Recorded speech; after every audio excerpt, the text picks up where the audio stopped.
Dear students, हम पढ़ रहे हैं अनएम्प्लॉयमेंट यानी कि बेरोजगारी। उसके अंदर मैंने आपको कुछ बातें बताई थी, कई कारण भी बताए थे। अब इसको दो तरीके से देखेंगे इस चैप्टर को। एक हम अलग से देखेंगे, आपको पीडीएफ भी भेजूंगा, इस वीडियो में समझाऊंगा कि कई चीज़ें आती हैं, कई डेटा है इसके अंदर, कई चीज़ें हमको समझनी है। और एक तरीका होता है सिंपल, जो पहले स्टेप में आपको बता देता हूँ। एग्जाम में किस तरह के क्वेश्चन आते हैं और कॉम्पिटिटिव एग्जाम में किस तरीके के आते हैं, क्या क्या हमको और जानना चाहिए एक्स्ट्रा, वो सब हम देखेंगे इस वीडियो में। आज के वीडियो में बेसिक थोड़ा आपको बता देता हूँ कि एग्जाम के अंदर क्या आता है और कौन कौन से इंपॉर्टेंट क्वेश्चन आपको कर लेने चाहिए। और अगले वीडियो में हम इसमें और डिटेल में जाएंगे, कई और एक्स्ट्रा बातें भी मैं आपको बताऊंगा। तो आज के लिए थोड़ा बता दूँ मैं, एक क्वेश्चन आता है डिस्गाइज अनएम्प्लॉयमेंट का, डिस्गाइज वाला। ये कई बार आता है, छिपी हुई बेरोजगारी के बारे में पूछ लिया जाता है या आपको सीजनल के बारे में पूछ लिया जाता है। ऐसे एक आधा कोई क्वेश्चन आ जाता है फ्रिक्शनल अनएम्प्लॉयमेंट के या साइक्लिकल का, कि डिस्गाइज कई बार आ चुका है। तो इसको भी आप अच्छे से देख लीजिएगा, मैंने पिछले वीडियो में आपको समझाया था। एक चीज पूछ लेते हैं, वो कॉजेज पूछ लेते हैं। कॉजेज क्या है, क्या कारण है भारत में बेरोजगारी के। इसमें मैंने आपको मुख्य 5 कारण तो बताए थे, 5-6 कारण आपको बता दिए थे, बाकी थोड़े और देख लीजिएगा। वो जो मेन कारण है उनको अच्छे से समझने की हमको जरूरत है, क्योंकि हम गवर्नमेंट की स्कीम्स पढ़ते हैं तो वो भी आता है क्या क्या कॉजेज हैं, क्या क्या इफेक्ट पड़ता है, उसके लिए उनको समझना बहुत जरूरी है।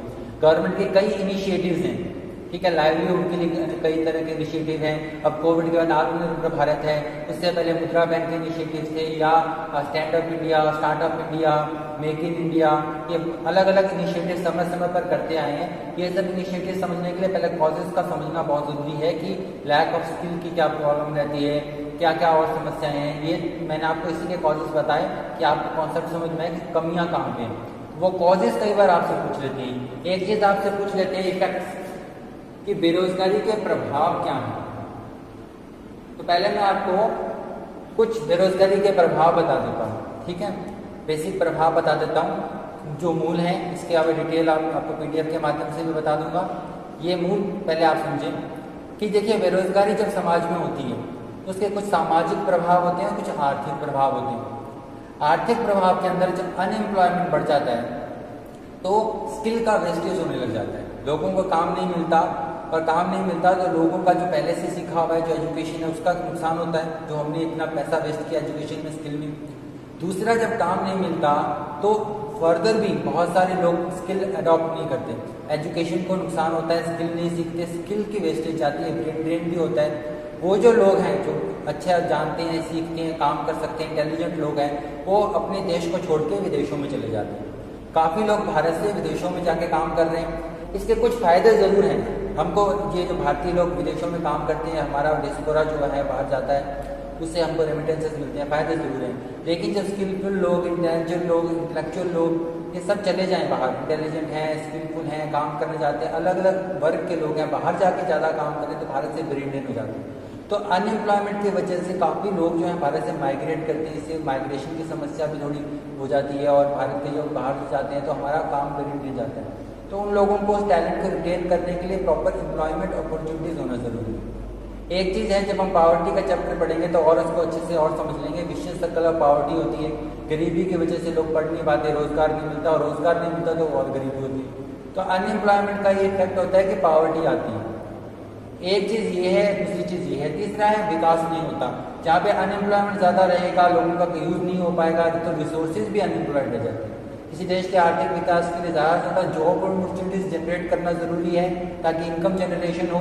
इनकम जनरेशन होगी, इफेक्टिव डिमांड होगी, उससे और आउटपुट बढ़ेगा। इसका मल्टीप्लायर इफेक्ट होता है। तो लोग जब बेरोजगार रह जाते हैं तो डिमांड कम आ जाती है, डिमांड नीचे गिर जाती है, तो आउटपुट पे, एम्प्लॉयमेंट पे, सब पे असर पड़ता है। तो काम करते रहना लोगों के लिए बहुत ज़रूरी है।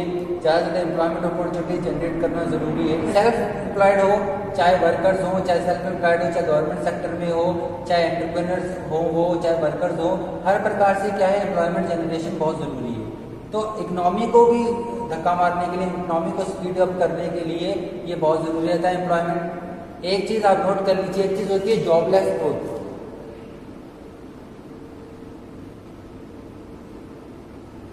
मतलब विकास तो हो रहा है लेकिन लोगों को काम नहीं मिल रहा, जॉबलेस ग्रोथ। अब उसमें भी कई तरह की समस्याएं रहती हैं। अगर ऐसा हो रहा है, विकास हो रहा है, लोगों को काम नहीं मिल रहा है, एम्प्लॉयमेंट, तो इससे अनइक्वालिटीज बढ़नी शुरू हो जाती है, लोगों में जो विषमताएं हैं इनकम की वो बढ़ने लग जाती है, तो सिस्टम खराब हो जाता है। तो प्रॉपर जॉब्स जनरेट होना बहुत ज़रूरी है ताकि अर्थव्यवस्था में बैलेंस बना रहे और ग्रोथ है वो इस प्रकार की हो जो स्टेबिलिटी प्रोवाइड करे।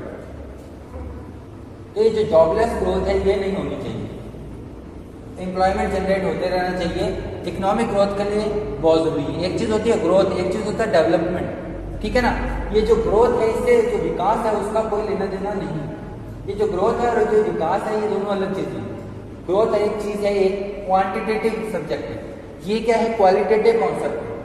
तो अगर जॉबलेस ग्रोथ हो रही है तो वो मतलब नहीं, लोगों को काम मिलना चाहिए और काम सभी वर्गों में बंटा होना चाहिए, सभी लोगों को काम मिलना चाहिए। उसमें जेंडर का भी हमको देखना पड़ेगा कि महिलाओं को भी प्रॉपर काम मिलना चाहिए, अलग अलग जगहों पर लोगों को काम मिलना चाहिए। अगर ऐसा नहीं होता तो कुछ सामाजिक समस्याएं भी उत्पन्न होती हैं। मान लेते हैं एक जगह ज़्यादा काम है, ज़्यादा डेवलपमेंट, ज़्यादा काम है और दूसरी जगह रोजगार की कमी है, तो वो लोग वहाँ, जैसे बिहार के लोग हैं, यूपी के लोग बहुत माइग्रेट करते हैं, तो उनको कई तरह की समस्याएं आती हैं। अब कोविड के टाइम आपने देखा कि जिस तरीके से अचानक से लोगों को घर लौटना पड़ा, तो वहाँ की जो सिस्टम है वो भी हिल गया, जहाँ पे वो काम कर रहे थे उनको भी समस्या आई, वापस हो गई, वो लोग भी दिक्कत में आ गए। तो इक्विटेबल डिस्ट्रीब्यूशन होना चाहिए जॉब का, हर जगह एक समान नौकरियों का सृजन होना चाहिए, लोगों को काम मिलते रहना चाहिए। इसलिए समाज में भी क्या है एक व्यवस्था बनी रहती है। अगर लोगों का काम मिलता रहेगा तो लोग क्या है सही काम में लगे रहेंगे। बेरोजगार लोग हैं तो गुंडागर्दी में जाएंगे, सोशल अनरेस्ट होगा, धरने प्रदर्शन होंगे, तो दिमाग वो जो ह्यूमन रिसोर्सेज है वो भी सड़ जाएंगे, खराब हो जाएंगे। समाज में भी क्या है गुंडागर्दी, अपराध का भी होगा, सृजन होगा, तो उसके जो सोशल इफेक्ट्स होंगे वो बहुत खतरनाक होंगे। तो सोशल एंड इकोनॉमिक इफेक्ट्स होते हैं, इसलिए एम्प्लॉयमेंट जनरेशन जो है वो बहुत ज़रूरी है। तो आपसे इफेक्ट पूछा जाएगा तो आप ये चीज़ें लिखेंगे कि इकोनॉमी पे क्या असर पड़ता है, पॉवर्टी को कैसे फ्यूल करता है। इसके अलावा ये चीज़ें आती हैं सोशल है, जिसमें क्या अनरेस्ट आता है, लॉ एंड ऑर्डर की समस्याएं आ जाती हैं, पॉलिटिकल अनरेस्ट आ जाता है, लोगों को काम मिलना बहुत ज़रूरी है। जहाँ पे जॉब अपॉर्चुनिटीज अच्छी जनरेट हो रही है जिस देश के अंदर, वहाँ पे लोगों के अंदर हाथ में पैसा आएगा तो वो डिमांड करेंगे, ठीक है। अब डिमांड करेंगे तो आउटपुट होगा, अब आउटपुट होगा तो और एम्प्लॉयमेंट जनरेट होगा, ग्रोथ की स्पीड जो है बनी रहेगी। तो जॉबलेस ग्रोथ की समस्या रहती है कि स्टेबिलिटी नहीं रहती। अगर अचानक से ग्रोथ हो भी रही है कई कारणों से अचानक, और आपको वो फिगर्स में दिख रहा है, स्टैटिस्टिक्स में अच्छा जॉब ग्रोथ दिख रही है और अनएम्प्लॉयमेंट की सिचुएशन आपको समझ में नहीं आ रही है, बाद में क्या होगा, उस ग्रोथ को बनाए रखना बहुत मुश्किल हो जाएगा। इस चीज़ को आपको समझना बहुत ज़रूरी है कि ग्रोथ को बना के रखने के लिए एम्प्लॉयमेंट जनरेट होना बहुत ज़रूरी है, वरना डिमांड नहीं रहेगी। डिमांड नहीं, लोगों के हाथ में नौकरियाँ नहीं होगी, पैसा नहीं आएगा तो लोग मांग नहीं करेंगे तो उत्पादन नहीं होगा। तो इफेक्ट्स ऑफ अनएम्प्लॉयमेंट क्या है, ये ग्रोथ को बनाए रखने के लिए और डेवलपमेंट रखने के लिए। डेवलपमेंट एक अलग चीज़ है, डेवलपमेंट का मतलब होता है विकास होता है। हर पैमाने पर समाज का विकास होने के लिए, एजुकेशन के लेवल पे, हेल्थ के लेवल पे, सबके लिए लोगों को प्रॉपर काम मिले, हर जगह काम मिले, हर वर्ग के लोगों को काम मिले। और ये जो यूथ है हमारा, ये अनरेस्ट की तरफ ना जाए। जो हमारा युवा है उसके विचारों का यूज होता रहता है, नए लोगों को काम मिलते रहना चाहिए। अब कई बार जॉब्स हैं, लोग पुराने लोगों को जॉब्स मिले हुए हैं, नए जॉब जनरेट नहीं हो रही, जो यूथ को जॉब्स नहीं मिल रही, तो वो युवा शक्ति है, जो नए लोग हैं, जो नए आइडियाज लेके आ रहे हैं, वो बेकार हो जाएंगे। तो अनएम्प्लॉयमेंट के अंदर यानी कि जो इफेक्ट स्टडी करते हैं इसके, उसके अंदर हमको ये नहीं देखना कितने % लोगों को काम मिला हुआ। मैं कई बार ये बात अपनी क्लासेस में पहले भी बताता हूँ आपको, जब जनसंख्या बताई थी कि कई बार आंकड़ों में आंकड़े आपने देखे इतनी % बेरोजगारी है, ठीक है। अब आंकड़ों की बात नहीं है, थोड़ा सा दिमाग और बताती हूँ, बाद में हम अलग से डिस्कस करेंगे। MoSPI, ministry of ethics and programme implementation, तो पहले क्या NSSO होता था और CSO होता था, और दोनों का मर्जर करके NSSO का CSO का करके एक NSO बना दिया गया। इन दोनों का मर्जर करके ये बना दिया गया। तो ये लेबर का डाटा है, अनएम्प्लॉयमेंट का डाटा है, ये संस्थाएं इकट्ठी करती हैं, आप सामने आंकड़े लेके आती हैं, लेकिन आंकड़ों से ही आप सारी स्थिति नहीं जान सकते। कई चीज़ें इसमें देखनी पड़ती है, वुमेन पार्टिसिपेशन कितना है, नए जॉब्स कितने जनरेट हो रहे हैं, नए लोगों को जॉब्स कितने मिल रहे हैं। अब नए लोगों को जॉब्स मिलना बहुत ज़रूरी है, क्योंकि नए लोग नए विचारधारा लेके आते हैं, नए आइडियाज़ लेके आते हैं। जितनी तेज़ी से उनको जॉब मिलना स्टार्ट होगा, अच्छा जॉब जल्दी मिलेगा, जिस देश में ऐसी भावना रहेगी वहाँ पे लोग ज़्यादा सीखेंगे एजुकेशन की तरफ ज़्यादा जाएंगे, एजुकेशन की तरफ जाएंगे, स्किल्स की तरफ जाएंगे, ठीक है, नए स्किल्स एक्वायर करेंगे तो नए लोगों को जॉब्स मिलेगा, इसी लालच में वो ज़्यादा पढ़ेंगे सीखेंगे। तो सामाजिक विकास के लिए, एक ओवरऑल डेवलपमेंट के लिए ज़रूरी है कि एम्प्लॉयमेंट जनरेट होते रहना चाहिए। अब अनएम्प्लॉयमेंट के कई सारे इफेक्ट्स हैं, सोशल इफेक्ट्स हैं और इकोनॉमिक इफेक्ट्स हैं। इकोनॉमिक इफेक्ट्स बताया मैंने आपको, सोशल इफेक्ट्स में बताया कि समाज में क्या बेरोजगारी भी बढ़ती है, तो उसकी वजह से क्या लोग अनरेस्ट आती है, उल्टे सीधे कामों में इन्वॉल्व हो जाते हैं, ये सब चीज़ें आती हैं। तो इफेक्ट्स आप पढ़िएगा बुक में, इसका और डिस्कस कर लेंगे। तो ये पूछ सकते हैं आपसे किसका इज अनएम्प्लॉयमेंट, ये भी पूछ सकते हैं क्या कारण है, कारण भी मैंने आपको बताए हैं, इफेक्ट्स अब आपको समझा रहा हूँ। अब इसके बाद एक चीज़ आता है कि कैसे इसको रोकें, यानी कि अनएम्प्लॉयमेंट के सजेशन पूछते हैं। इसमें कई बार ये भी पूछ सकते हैं गवर्नमेंट के क्या इनिशिएटिव्स हैं, और इसमें सीधा भी पूछ सकते हैं कि इसके लिए क्या किया जाना चाहिए, मोटे मोटे तौर पे क्या क्या मेन आइडियाज़ हैं जिससे अनएम्प्लॉयमेंट की सिचुएशन को सॉल्व किया जा सकता है, वो हम यहाँ थोड़ी देख लेते हैं। तो कई सजेशंस या कैसे सुधारे अनएम्प्लॉयमेंट की सिचुएशन को, बेरोजगारी के कई हल क्या हैं या समाधान क्या हैं, ये प्रश्न भी कई बार आते हैं। बेरोजगारी का समाधान कैसे करें, उसके अंदर सरकार के भी पूछ लेते हैं और वैसे जनरल भी पूछ लेते हैं। तो जनरल हम पहले डिस्कस कर लेते हैं क्या क्या की चीज़ें की जा सकती हैं, सुझाव क्या है उसके लिए, इस प्रकार भी प्रश्न आ जाता है। अब सब कारणों में ही जो कॉजेज हैं उसके अंदर ही सुझाव हम निकाल सकते हैं। आप इस समय देखिए, एक तो पॉपुलेशन का बताया था आपको कि जनसंख्या क्या है, तो पॉपुलेशन को कंट्रोल करने का एक चीज़ उसमें ऑप्शन है कि जनसंख्या की जो है रफ्तार वो कम की जाए, पॉपुलेशन को कंट्रोल किया जाए, इससे बेरोजगारी की समस्या को कमी आ जाएगी उसके अंदर। पर ये ज़्यादा हम कर नहीं सकते या इमीडिएट नहीं कर सकते, यानी कि अगर जो पॉपुलेशन कंट्रोल है, जनसंख्या के नियंत्रण का जो सिस्टम है वो धीरे धीरे सेट होता है, एकदम से आप नहीं कर सकते। और इसके कई चीज़ें, इसमें रोकथाम लगाना एक लॉन्ग टर्म मेजर है, ये करना तो है, ये सरकार को भी करना है, जनमानस में भी चेतना आनी चाहिए, पर इसके अलावा कुछ और चीज़ें हैं जो हम कर सकते हैं जिस पे ज़्यादा प्रेशर लगाया जा सकता है। अब उसमें जो मेन चीज़ है वो है एजुकेशन एंड स्किल्स। कल ही बात पिछले वीडियो में बात तो की थी हमने इसके बारे में कि भारत के मजदूरों में, भारत के जो एंटरप्रेन्योर्स हैं, भारत का जो टेक्निकल स्टाफ है, छोटे से लेकर बड़े से अगर वो बड़े से बड़े कॉलेज में पढ़ रहा है या फिर छोटा मोटा कोई काम सीख रहा है, सभी को वो स्किल नहीं मिल रहा है, वो एजुकेशन नहीं मिल रही है जो प्रैक्टिकली जॉब्स में जनरेट हो सके। जॉब्स में कन्वर्ट करने के वाला एजुकेशन नहीं है हमारी पढ़ाई का सिस्टम इस तरह के लिए किताबी ज़्यादा है और काम में सृजन करने में कम काम आता है। तो पहली चीज़ तो सरकार भी कर रही है और लोगों को भी एक्वायर करनी चाहिए, ज़्यादा से ज़्यादा स्किल्स सीखनी चाहिए। स्किल्स के लिए कई चीज़ें की जाती है, हुनर से रोजगार तक, और अभी आत्मनिर्भर भारत में भी काफ़ी इंसेंटिव लिए जा रहे हैं। सिडबी है, वो भी कई तरह महिलाओं को शिक्षित करने का प्रयास कर रहे हैं। जैसे एक एग्जाम्पल दूँ तो आपको, सिडबी ने क्या किया है, उषा के साथ मिलकर, उषा इंटरनेशनल कंपनी के साथ मिलकर महिलाओं को सिलाई सीखने के लिए प्रेरित करने के लिए 1000 से ज़्यादा सेंटर्स खोले। तो उसका स्वावलंबन वाला प्रोजेक्ट पहले चला था, पिछले साल, दूसरा फिर स्टार्ट हुआ है। इस तरीके से सिडबी कर रहा है। एमएसएमई सेक्टर में भी लोगों को ताकि काम मिल सके इसलिए उनको स्किल्स दे रहा है। सरकार भी अलग अलग टाइम पे अलग अलग ऐसे प्रोग्राम्स लेके आती है जहाँ पे लोग इसे सीखें। महिलाओं को रोजगार देने के लिए ब्यूटी पार्लर का कोर्स है या सिलाई कढ़ाई का कोर्स है, इस प्रकार के अलग अलग कोर्सेज सिखाती है। अलग अलग जगह पर अलग अलग तरह के स्किल्स इम्पार्ट किए जा रहे हैं। तो ये स्किल्स सीखना बहुत ज़रूरी है, ये हर इंडस्ट्री में आएगा। एजुकेशन की बात करें तो हमारा जो एजुकेशन का पुराना ढांचा है उसको भी बदलने की ज़रूरत है। उसमें लोग ज़्यादा सीखें। मान लीजिए अगर अकाउंट्स भी आज पढ़ाई जाती है कॉलेजेस में, तो वो पुराने सिस्टम के हिसाब से पढ़ाई जाती है और पेपर भी उसी सिस्टम से बनते हैं। अब जब एग्ज़ाम का पैटर्न आपके दिमाग में सेट है तो और चीज़ें आप सीखना नहीं चाहते, और जब हम आपको सिखाएंगे वो चीज़ें तो भी आपके मन में आएगा कि ये सब चीज़ें आ नहीं रही तो क्यों सीखें। तो ना तो कॉलेजेस में उस प्रकार पढ़ाया जा पाएगा और ना ही लोग सीखेंगे। तो एजुकेशन में है जो न्यू एजुकेशन सीखने की ज़रूरत है, नए स्किल्स डेवलप करने की ज़रूरत है।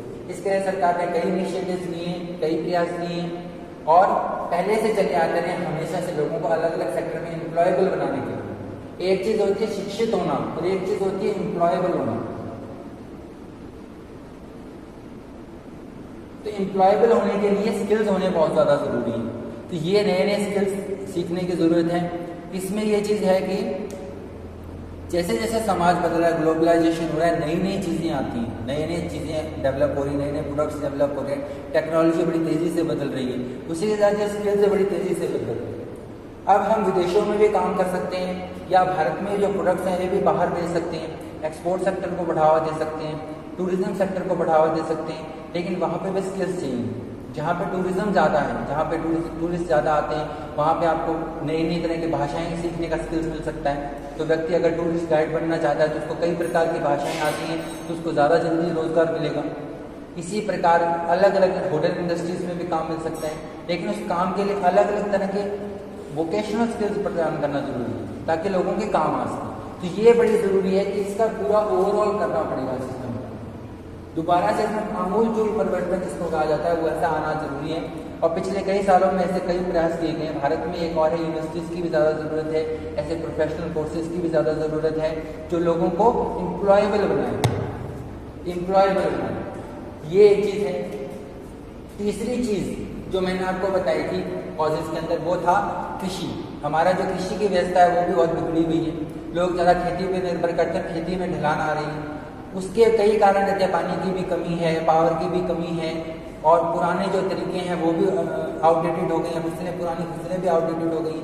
अब ऐसे में क्या है, एग्रीकल्चर के अंदर कई चीज़ें आ रही हैं आजकल। उसके अंदर है एग्रीकल्चर के अंदर कई चीज़ें। अब उसके अंदर क्या कर रहे हैं हम,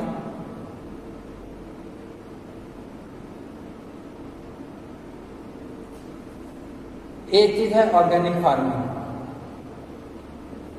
अब ऑर्गेनिक फार्मिंग है, अब आप न्यूज़ में भी पढ़ते होंगे, बहुत सारे ऐसे किस्से आते हैं जिसमें लोगों ने जॉब नहीं मिला या अच्छी वाली जॉब छोड़ के खेती करना स्टार्ट किया, ऑर्गेनिक फार्मिंग स्टार्ट की, नई टेक्निक यूज़ की, कई अलग किस्म की फसलें लोग उगाने लगे, विदेशों में जाके पौधे लेके आए और उन पौधों को इस्तेमाल कर रहे हैं। ऑस्ट्रेलिया जाके कोई ले आया या न्यूजीलैंड जाके कोई फ्रूट ले आया, अलग अलग इस प्रकार के इनिशिएटिव्स आप देख रहे हैं। तो यहाँ पे अब ज़रूरत है कि हम ऑर्गेनिक फार्मिंग की तरफ भी जाएँ, ठीक है। इसके साथ साथ अलग अलग तरह की फसलें उत्पादन करें जो कम जगह में पैदा हो सके। इसने ये भी काफ़ी ज़्यादा रोजगार जनरेट कर सकता है। एग्रीकल्चर में भी चेंजेस आने की ज़रूरत है, खेती को ज़्यादा इफेक्टिव बनाने की ज़रूरत है।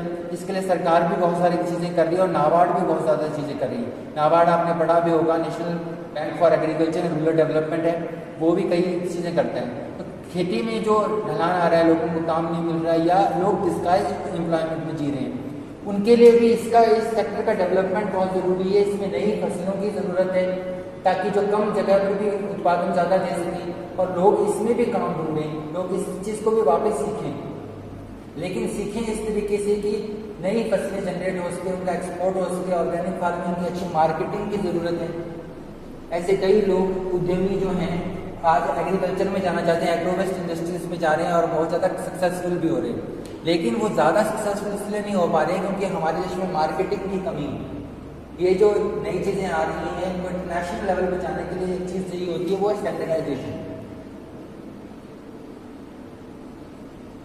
अब ये जो स्टैंडर्डाइजेशन है इसकी समस्या रहती है। भारतीय प्रोडक्ट्स जो हैं बाहर जाने के लिए और नए प्रोडक्ट्स बना रहे हैं, बहुत कोशिश की। एक स्टोरी आई थी गुजरात में, हल्दी के लिए बहुत किया और उसको पेटेंट करवा लिया दो भाइयों ने, लेकिन अब बाहर जब उनको प्रोडक्ट बेचते हैं तो सरकार की तरफ से भी इसका समर्थन होना ज़रूरी है। और अगर बाहर हमारे प्रोडक्ट्स जा रहे हैं तो उनका प्रॉपर स्टैंडर्ड क्वालिटी मेंटेन होनी ज़रूरी है। उस तरीके से हमारा प्रचार प्रसार होना ज़रूरी है ताकि हम उसको और कमर्शियल लेवल पर, नेक्स्ट लेवल पर ले जा सकें। तो खेती जो जहाँ पे समस्या आ रही थी वहीं से हमको नए समाधान मिल सकते हैं। फिर एक चीज़ भारत के अंदर जो है वो है एम्प्लॉयमेंट जनरेशन होता कहाँ है ज़्यादा, एमएसएमई सेक्टर में होता है। इस सेक्टर की क्या समस्या रही है, कोविड हो चाहे डिमोनेटाइजेशन हो, बेचारे इस सेक्टर को बीमार पड़े। और एम्प्लॉयमेंट जनरेशन के मामले में ये बहुत इफेक्टिव होता है, बहुत सारे लोग इसी में लगे हुए हैं, इसी सेक्टर में, और इस पर जल्दी से समस्या आ जाती है। इसकी समस्या फाइनेंस की भी रहती है। अभी कुछ टाइम में सरकार ने भी सिंगल विंडो सिस्टम किया ताकि ईजिली फाइनेंस मिल सके। मुद्रा बैंक भी बना ताकि लोगों को सेल्फ एम्प्लॉय हो सके, छोटे उद्योग खोल सके या छोटे बिजनेस कर सकें। इसके अलावा सिडबी है, वो इस सेक्टर के लिए लगातार काम करता रहता है। तो सिडबी है वो इसके लिए काफ़ी काम करता है, लेकिन इस सेक्टर को अभी भी बहुत सारे फाइनेंस की भी ज़रूरत है, टेक्निकल नॉलेज की भी ज़रूरत है, इस सेक्टर के विकास की ज़रूरत है। अगर ये सेक्टर विकास करता है, एमएसएमई सेक्टर, इसका एक अलग से चैप्टर है आपका स्मॉल स्केल सेक्टर का, आगे चलकर आप पढ़ेंगे, उसमें हम और ज़्यादा डिटेल में पढ़ेंगे कि एमएसएमई सेक्टर होता क्या है, कैसे उसके लिए संस्थाएँ हैं, वित्त प्रदान करने के लिए क्या क्या सरकार ने इनिशिएटिव लिए हैं, ये एमएसएमई सेक्टर हम अलग से पढ़ेंगे। अब उसके अंदर क्या है, उसके अंदर भी काफ़ी स्कोप रहता है एम्प्लॉयमेंट जनरेशन का। तो इस पे भी सरकार को भी फोकस करना होगा। अब एक चीज है सेल्फ एम्प्लॉयमेंट। अब सभी लोगों को इंडस्ट्री के अंदर जल्दी से किसी और की इंडस्ट्री में काम नहीं मिल सकता, गवर्नमेंट जॉब्स भी नहीं मिल सकते, हर कोई खेती में भी नहीं जा सकता है, तो कई और प्रयास कर सकता है। अब और प्रयास भी कर सकता है, वो अपने छोटे छोटे खुद के उद्योग भी खोल सकता है। तो सेल्फ एम्प्लॉयमेंट का एनवायरनमेंट भी सरकार को जनरेट करना होगा, जो सरकार ने किया है। जैसे मुद्रा योजना है, वो इसीलिए कही है ताकि इस प्रकार के जो सेल्फ एम्प्लॉयमेंट है उसको मिल सके मौका। आत्मनिर्भर भारत में भी ये प्रयास किए जा रहे हैं। तो सेल्फ एम्प्लॉयमेंट के लिए भी जरूरी है कि एंटरप्रेन्योर स्किल्स बने, लोगों में बिजनेस करने के जो स्किल्स चाहिए वो डेवलप हों।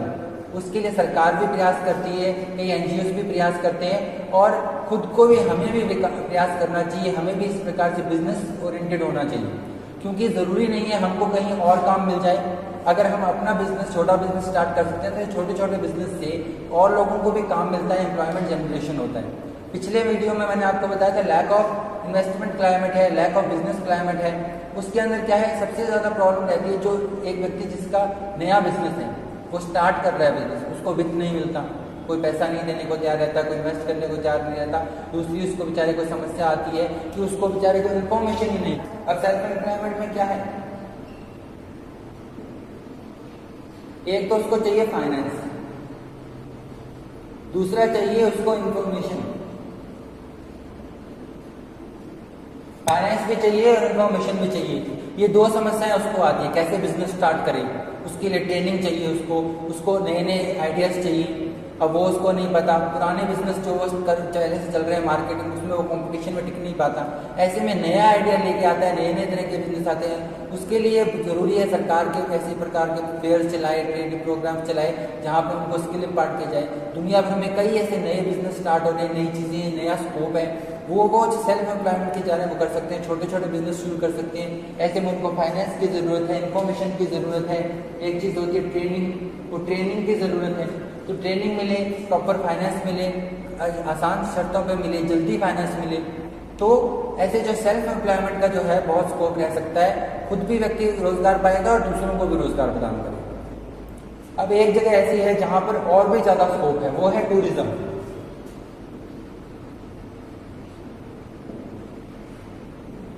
अब जो टूरिज्म है, इसकी एक समस्या रही है भारत के अंदर कि इसको इंडस्ट्री का स्टेटस मिलने में भी बहुत टाइम मिला।